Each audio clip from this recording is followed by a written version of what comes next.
and thank you for joining us. It's great to have you on this edition of the program. It's called Let's Talk, our discussion program. My name is Zoe Okafor. Now, last week we actually did talk a bit about job opportunities within Nigeria. We talked about job seekers and the new opportunities that exist or should exist. Are they existing, and what is being done to create new opportunities for the job seekers in Nigeria? Now, today we will get back to this particular topic.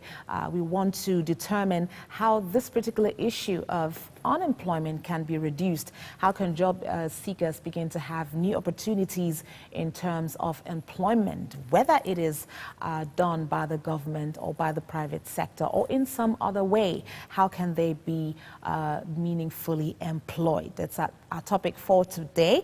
And to help me talk about this, I am joined by Shawande Adeyemi. He is the managing partner, Triple Link Solutions Limited. He was also here some time ago. It's great to have you on the show again.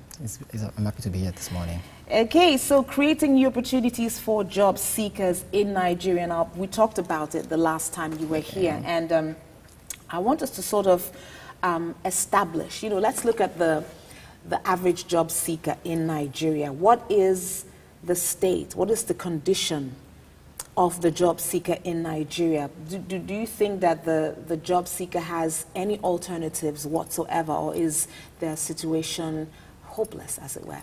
Well, I will start by saying this. From study and a little bit of research that we've done in our company, we've noticed that the average job seeker is looking for job security. Okay. Even before you get the job, you're looking for a paid salary job. How can I get this amount of money every month? But on the alternative, basically, what we have come to realize is, if probably they would just have a different mentality. Fine, you want to get a job, but what about thinking? What can I do? How can I maximize, or how can I improve my present situation? Okay. What is there to do? I was at a conference sometimes in Nice, in the south of France, and there was this speaker, and he said, if you can create a social enterprise where you can employ just 5 people. He said it was easy to do. He said he's done it before. He's from the Middle East. I can't remember his name right now, but he said if you can create 5 jobs, look within your immediate environment. So for job seekers, while you look for that job, actually, I think it's a cultural thing. I mean, change your thinking. What can you do with your present situation? If you look around, you will definitely find something you can do. So the situation is not hopeless. If I'll get back to the topic for them, fine. If you would probably get new skills, number one, or you would probably improve on your educational level, maybe take a certificate course or a master's course, or if you would probably change your industry. Some people probably study mathematics or computer science or whatever course, and probably presently in the economy you don't have a need for that job, basically. One good course is business administration. Okay. A lot of universities turn out business administrators every year, but companies don't need that much people, because you even need to be to specialize, actually, okay, to probably get a favorable job in that kind of situation. Or an accountant. A lot of people come out with accounting degrees. Why not take some computer courses to improve on your skills level, okay, which is what companies are looking for, basically. Okay. Talking about skills, now, would you say that the average job seeker in Nigeria has the necessary skill to compete favorably? We're looking at a situation where few vacancies or few opportunities are being sought by many job seekers. Now, would you say that they have the adequate skill to compete favorably, even with contemporaries in other parts of the world? And also, in terms of skill, when you say skill, are you referring to like courses like you mentioned in the university alone? Yeah. Are you talking about academic qualification, as it were? Are there some other skills that they will require to stand out? Well, good enough. Basically, the average Nigerian graduate, so sorry to say, does not have, the skills level necessary for some certain jobs. Okay. It's good enough to go to university, probably for some professional courses like law, medicine, or probably being a diver. You work in oil and gas, you work in the rig. There are some specialized courses where you have, or you go to school and you get it's a professional course and you come out. Fine, for those kind of courses, probably you have the skill sets. But for so many other companies, other courses, we hear every day, companies will tell us, oh, these candidates don't have the necessary skills. It's not just good enough to come out with a BSc. Those days are past where you get comfortable with your BSc, you know, or probably an HND or whatever degree you come out with. Then the world is becoming global. You know, the world is becoming global. The barriers, the market barriers are broken. So you see a lot of migration, worker migration. So to compete favorably, you're not looking within your community alone now. You're looking beyond your community. You're looking at that guy from Ghana or at that guy from the UK. For example, you're into the information technology industry. You're into IT or telecoms. And you know this is a global trend. It's increasing every year. The awareness into IT, companies are becoming more information technology driven. So you need to understand, especially in those kind of industries, that competition is worldwide. You know, companies bringing people from India, from Pakistan, from the US, just to fill up positions which naturally should be occupied by Nigerians. So it's I wouldn't blame the job seekers. Basically, we would say probably the society, but there's a level which you can blame the society, because the world is becoming global. You can get all the information on the net. So you need to take make a personal decision to go out of your way to know the trends in your industry and take up those skills. It's easy. We have so many graduate educational centers out there. We probably organize 3-month courses or thereabout, or even the art of studying, probably reading extensively. School is not just about the 4 walls of a class. You need to be able to go beyond that and learn exactly. So skills might just be probably an additional computer skill or an additional. Some people actually are working not with their first degree or probably their master's degree. They just probably are working with the certain skills they've learned along the way. I have a staff. She did industrial labor relations, but she handles my IT requirements in the job, because why? She has taken that time to study. She is good in web designing, and so she does all that for me. I'm not even relating her with first degree, basically. So that is what I'm talking about here. Okay, because I was going to ask you, you know, what would inform the choice of a certain skill to acquire? If employers say, okay, you know what, the people that are looking for this job, they don't have the necessary skill. Now, how would the job seeker know which particular skill a company needs? Should they just go ahead and acquire as much skill as they can? You talked about, you know, getting to know about the certain trends in a particular industry. But even within an industry, there are different sectors, you know. So what would inform my choice of a certain skill that I should acquire to get a certain job? How does the job knowledge is open everywhere. You can get knowledge everywhere. If you search well enough, you would learn. One thing about it is, if you need to probably get into university, and this is where I think parents actually have some things to do. But you know, it's different. If you're still getting to school, your parents will have a level of coaching to do for you. But also you could have a mentor growing up. Then after school is another different thing entirely. One thing is, you need to know the industry you want to compete in.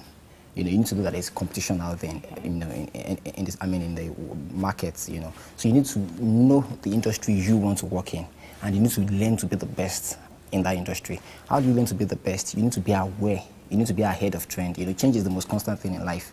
And you know, if you don't learn to change or improve yourself, you'll be grounded, you know, by change. So one thing is to study, know this industry. If you've chosen to be probably a medical doctor, know what specialization do you want to go into. Then know what is required of you. By asking questions, you have industry, you have various people in these industries. You can walk up to them, place a phone call. There's a course we do in our company. We call it Networking 101. How do you network for that job? Doing that is knowing exactly, you know, you have to have friends or you have to have mentors who are in that industry, and being able to, you know, constantly ask them, what is the trend in this industry? What are you learning? What are the new skills or the new? So it's very easy to get this information out there. It's just being focused on what you want to do, then picking up, asking questions, or, you know, networking yourself, you know, along the way. Okay, great. We have been looking at creating new opportunities for job seekers in Nigeria, and I have been talking with Showande Adeyemi, who is a managing partner, Triple Link Solutions Limited, and we've said quite a lot. Now, the last time you were here, you told us about a job forum which your organization is sort of organizing. Now, do you think, tell us a bit about that particular forum, and do you also think that initiative will have a positive impact on the jobs market Well, basically, what we're doing is we have a national recruitment fair, holding in 3 cities across Nigeria: Lagos, Abuja, and Port Harcourt. And currently, the first one, which is holding in Lagos, is holding next week. Okay. And what we tend to achieve, basically, our target, we are more on the side of the job seekers, because we feel the pain out there. We feel, because we also I've searched for jobs also. I've tried to get a job along, so I know what it is, being apprehensive. After leaving school, you're thinking, oh, I don't want to stay at home for more than a week or 1 month or whatever it is. So we have tried to create an opportunity to fast track in a way. We've created a platform where you can meet with job seekers face to face. It's not new, it's not like it's new, but what we've tried to do is adapt it to the Nigerian environment, society. So it's an opportunity where job seekers in their hundreds, maybe to a few thousands, would have opportunity of meeting with these job seekers. Over 100 companies will be present on that day that are looking to recruit. So you will meet with them face to face. They will take your resume or your CV. They will go through it. They will ask you questions. If they like what they see, they could grant you on the spot interviews. They could give you in-house interviews, invite you for interviews in their office. So what this is doing basically is it's reducing, the timeline for employment. Companies can make decisions faster. You can interview on the spot. Then job seekers, rather than go online and submit your CV online and wait for God knows how long, which these companies don't even reply you if they've gotten or not. You will meet with them face to face. You can ask questions. You can know exactly, even if you don't get hired on that, you can make contacts. You can have a contact in that industry, so the person can actually tell you what they're actually looking for. So you can go back and probably have to take a 2-3 months course, or you have to redesign your CV or your resume to meet their needs, basically. So that's what we've done at this point, to fast track or create a platform for the two parties to meet together. Okay, now you said that the job forum or job fair, as you also mentioned it, it's more on the side of the job seeker. Yes. Now, did you do something particular to sort of prepare the job seekers for their meeting with the prospective employers or the companies that are also going to be available there? Yeah, what we've done is once these job seekers complete their registration, we send them a Recruitment Fair Kit. So the Fair Kit is a guideline or a quick study tips, what you can do, how you can prepare yourself for this recruitment fair. How to prepare, how to plan, how to dress, the manner in which you should approach these companies, how to prepare your CV, what they're actually looking out for. So it's a concise, quick snippet what you can go through, within 5-10 minutes and study, and it gives you the mental approach to approach these companies, basically. In another sense, on the day of the fair, we're going to have seminars along the way. While this recruitment fair is going on, we're going to have seminars for job seekers also, how to improve, your employability. How to improve, how to work out your CV, what you need to know, how to network for the job. We call it networking for the job, basically. So we're creating so many opportunities, so many avenues for this. Well, before the fair, they will receive a recruitment fair kit, which they would go through and study. That'll prepare them for the fair. Okay, the recruitment kit, does it contain information that is targeted at their attitudes? Because in addition to skills, sometimes you find out that some employers also complain that these job seekers, they don't have the proper attitude. They make it look as if maybe the companies are doing them a favor by employing them or something like that. So does it address the attitudes of the job seekers? It actually does, basically. One basic thing is, some employers come to a recruitment fair, from my experience, and with this frowny face, and they think it's their right to get this job. From the employers we're talking to, they tell us that, oh, it's not for us. We can always, continue with our online recruitment process. But for them to come to the fair, they make us understand that, oh, they are actually doing the job seekers a favor to come to the fair. So the onus is more on the job seekers to present themselves in a polite manner. This person has probably been facing hundreds of people on the queue, and the HR executive is tired.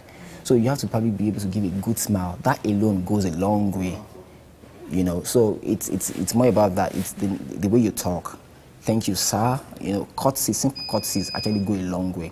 So we try to, tell them how to approach, how to dress, how to speak. Then we tell them, one point to tell them about it is, have a 30 seconds or 1 minute commercial about yourself. This is like all your skill sets and what you have to, what value you have to add to this company.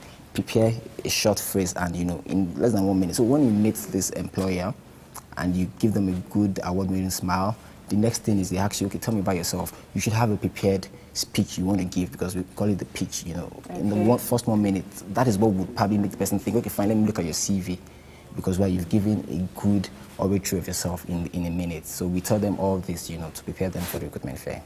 Okay, I like the part about the award-winning smile. Yeah, it's important. Anyway, this particular initiative, it's doing a whole lot for job seekers in Nigeria. Now, do you think that initiative should be replicated within government circles, for instance, especially with this as a means of tackling unemployment within the country? Yeah. Our vision largely is, to go even beyond creating an opportunity for job seekers to meet employers. Our vision is likely to assist, if it is government or private parastatals, to actually create jobs or create more jobs. So if you look at the name we've chosen, the National Recruitment Fair, we have a national view, a national vision in mind, and we actually written to some government agencies that are probably in charge of job creation and all that, and we are looking to partner with them going forward.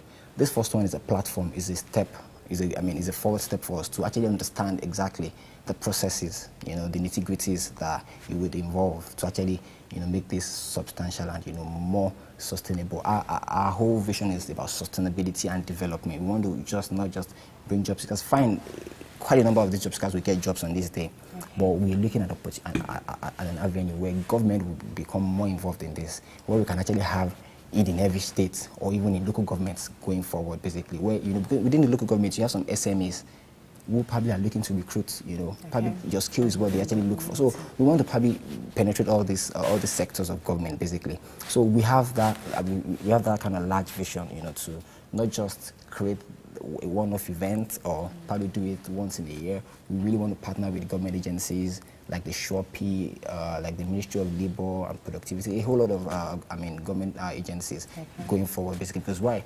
We believe we have the know-how, we have the innovative ability, so we can actually create beyond, the four walls of the government. Government have some restrictions, because they are just to create the policies and the environment to actually create, for private nations to create jobs. Okay. So we want to partner with them, probably in the agricultural sector, in the power sector, to actually look for more sustainable ways or more ways to develop. There are some jobs that are probably contracted out, where you can actually turn into a full-time employment. Those are the kind of things we want to probably consult for, basically, going forward.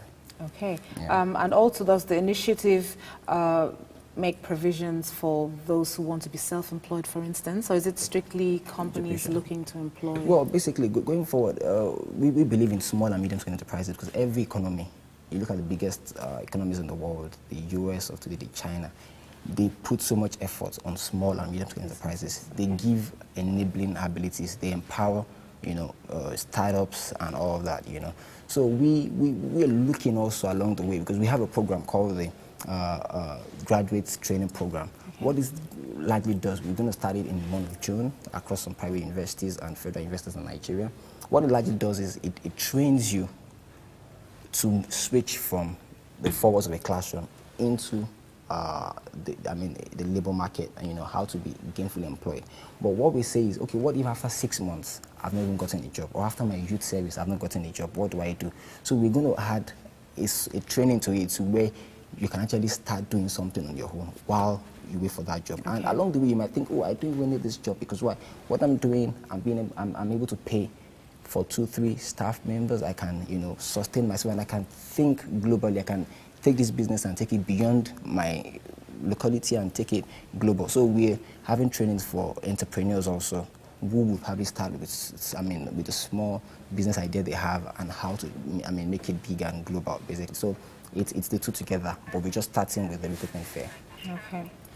Okay, we're still looking at creating new job opportunities for job seekers in Nigeria. If you're just joining the program, it is Let's Talk, and we are looking at this particular topic. We've said quite a lot. Now, I want to ask you this. What should be some diversionary strategies to reduce the pressure on the Nigerian job market? Because the truth is that even with the fairs, there is even a possibility that not every person that attends this fair is going to get a job. You know, so what can be done to take the pressure off the job market? You know? Well, everybody has a role to play in this. I will start with the job seeker themselves, basically.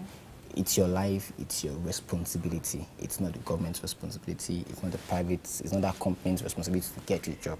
It's your own responsibility to go out there and probably get yourself a job, number one. It's your responsibility also to get yourself, you know, busy, you know. A whole lot of people finish from school and, you know, they think the job is going to come and meet them at home. Some actually trying, you know, going out of their way to, what can I do along the way? But what I would say is try and, look within yourself. You know, what exactly can I do? Or how have I approached this so far? What is the new thing I can actually do? So what I would say is the first thing is for them to understand that going forward, if I don't get a job in the next 3 months, what is my plan B? You need to have an alternative plan for yourself. You know, what can I do? Or can I go for another skill set? You know, there's no harm in a graduate, you know, probably learning plumbing, or in a graduate probably taking up skills as tailoring. Because why? You've gone to school, you can actually improve, you know, you can actually improve and turn this into an industry for yourself. You can, the major reason for going to school is to expose your mind, expand your mind, your reasonability, you know, so you have an advantage over that person who hasn't gone to school, who is doing this job. So you can actually develop this, you know, probably brand it. You'll be surprised what branding can do to a small business. It will take it far and wide, and you know, so that is one part. And on the government's part also, you know, government has to be sincere with their interest and in creating jobs. Basically, they need to have the people's interest at heart. Number one. Then we have private individuals who probably would rather, you know, look at that company and say, okay, I'm satisfied with what I have. Don't be satisfied. How can you improve this this business? How can you take it to the next step? That is the idea. So that would probably open up space for more jobs. But the biggest and the greatest effort I think would probably relieve the job market is in the schools, falls of the schools. Schools just teach people how to graduate, especially in this country, and how to get a job. They need to start teaching people how to create jobs in schools. Probably some entrepreneurship courses, because if you train, it's the way you train your people in school, that's what they come out with. If you go out of the country, you see this level, this level of boldness. You come out of school and you think, okay, fine, my father has a business, I can actually take it global. The average Chinese person finishes from school and is looking at his family business. How can I take it to Africa? And you look at the Nigerian market and you see a whole lot of Chinese. If you go to the streets these days, you see them increasing every day. Why? Because they are not confined by their country. They know they have to take that business to Africa, take it to Europe, take it to America. So that's the mindset we should actually teach. Our undergraduates too. So that when they finish from school, they don't wait for someone to create the jobs for them. They look at what they have and take it out then.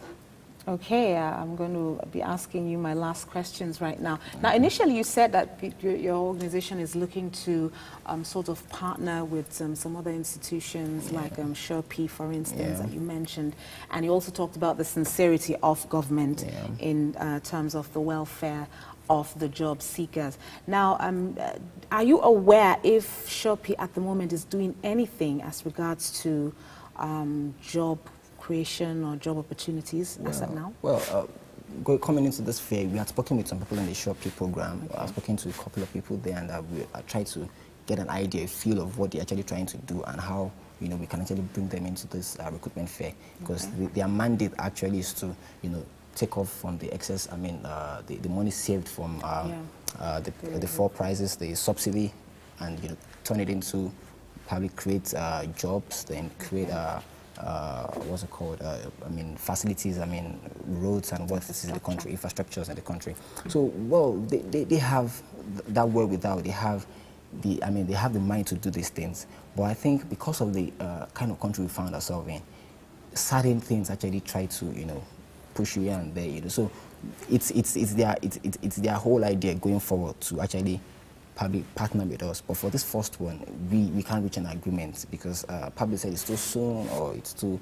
But what I'm saying here is they actually have the plan to, to create jobs going forward. And I think, yeah, they have, their mandate is sincere, and gradually we would get there, basically, because the funds are there, as they say, and we are looking to create these jobs. Okay, well, and in closing, you talk to us quickly about the Recruitment Fair once again, and then also you tell us, you talk to the job seeker. Perhaps there's someone watching who is looking for a job, who is interested in this. You talk to the person, what should his or her mindset be?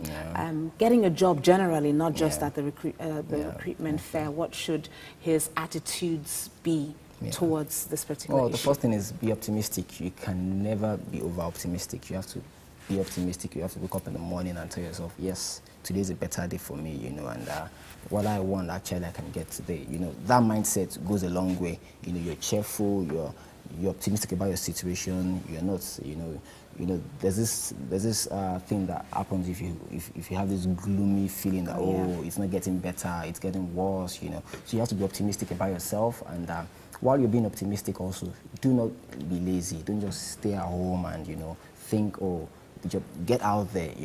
If you even have to work for free, starting up, if you have to probably volunteer yourself, in that way you will learn new skills. In that way you build a network, you meet new people, and you can get referrals. And I've actually done it before. I've volunteered, to work in a company where they were even paying me, but after like a few weeks, they told me, oh, this guy actually has what we want, and they can turn that into a full-time employment for you. So be optimistic, get out there, don't just sit at home. Meet people, volunteer yourself, build your efforts. Then for the recruitment fair, what you need to do is, if you want to attend the recruitment fair and probably you don't know how to go about it, log on to our website. It's the www.nationalrecruitmentfairs.com. Register and submit your resume to us, and we will get back to you in a few days and tell you if you're invited to attend the recruitment fair. Okay, thank you very, very much. I have been talking with Shawande Adeyemi, who is Managing Partner, Triple Link Solution Limited, and we've been looking at creating new opportunities for job seekers within Nigeria. And one thing is very clear, that there is no situation that is entirely hopeless. There's so much that you can do for yourself if you're a job seeker. You've heard what we've talked about. Optimism is very, very important. Nobody wants to look at a gloomy face, no one wants to look at a sad face. Be optimistic, be cheerful, package yourself, brand yourself, acquire the necessary skills. You can never learn enough. Get as many skills as you probably can. Now, these are some of the things that are always going to distinguish you. And most importantly, look around your environment, locate a need, and perhaps see how you can meet that need. I mean, that's how jobs are created in the first place, in meeting a need that you see around. So there are opportunities all around you. You only need to open your eyes very well and locate it. And that's how it's been on the program. Let's talk. Do you have the web address very quickly once again, just in case they didn't get it? www.nationalrecruitmentfairs.com. FAIRS. Okay, all right, and it's also is on the screener for you, so you can take your time and copy it down and, get in touch or get more information, and we'll see how that goes. Thank you very much for being part of Let's Talk today. Let's do this again tomorrow. Thank you very much for coming as well. It's been a pleasure talking with you. Love World Plus.